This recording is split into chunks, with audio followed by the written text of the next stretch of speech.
Artists don't need to do social media. This came up in a conversation with artists I work with who I admire and love their work. And I was proposing a bit of social media strategy for the remaining part of promoting work they were presenting. And the response was, well, that's nice, but that's not something that needs to happen. To which my counterpoint would be, not only does it need to happen, but it needs to happen. And artists need to do social media well. And I'm just going to actually refer to this Pew Internet and American Life project report that they did on arts organizations and digital technology. So bear with me while I read this.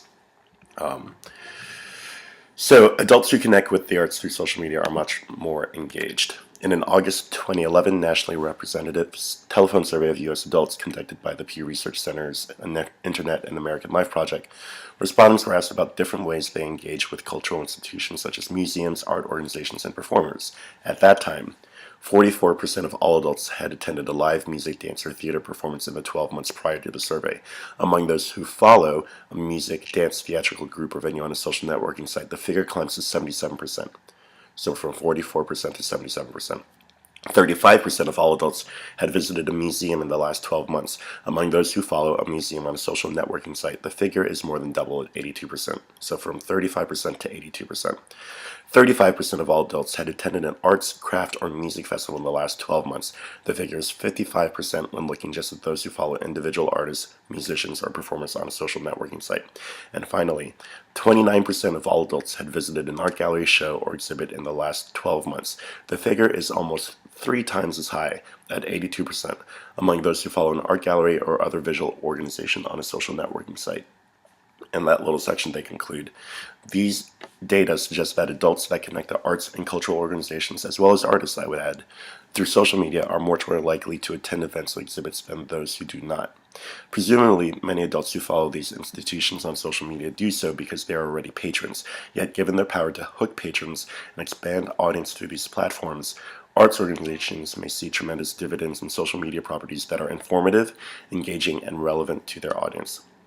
So I come back and say social media is something that artists and arts organizations need to do, and if it's something that's extra that you don't have time for, that hasn't been incorporated into the way you operate or your project planning or production schedule or whatever, then it needs to be integrated and done so holistically.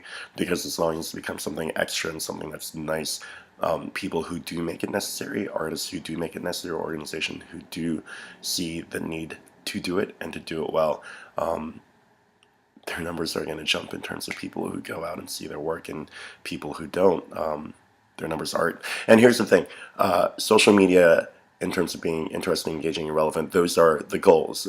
Social media will rarely sell ticket sales on its own if all you're doing and all your messaging is just come see our show, come buy tickets, come do, if the hard ask, if there's a financial and time commitment asked each time, then you're not doing it well. But again, and I love that the report in that section ended with being interesting, engaging, and relevant. Let me just make sure.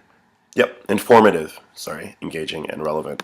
And I think those are great metrics to use with social media, because when the bulk of your content is informative, engaging, and relevant, then when you do get around to making the ask to say, hey, based on all this content you've been engaging with, all this content you've been learning from, all your content that means something to you, here's a show, here's a gallery opening, here's some work that ties all that together that you get to see and interact with in person, then you, I hate to say it, then you make the sale because you've already sold it by all those other metrics, and it's easier for people to see the value and to want to honestly spend the time or the money or both to see and support and be a part of that experience. So again, if you are ever in a conversation or you yourself don't think that social media is something you need to do, I would say the numbers show that you do. And you need to do it well. And doing it well sometimes means not being on everything at once. You don't need to do Facebook and Twitter and Instagram and Pinterest. Just pick one platform to do it well. Figure out what that means for you. then when you've got that under wraps, move on to another. But more on that later.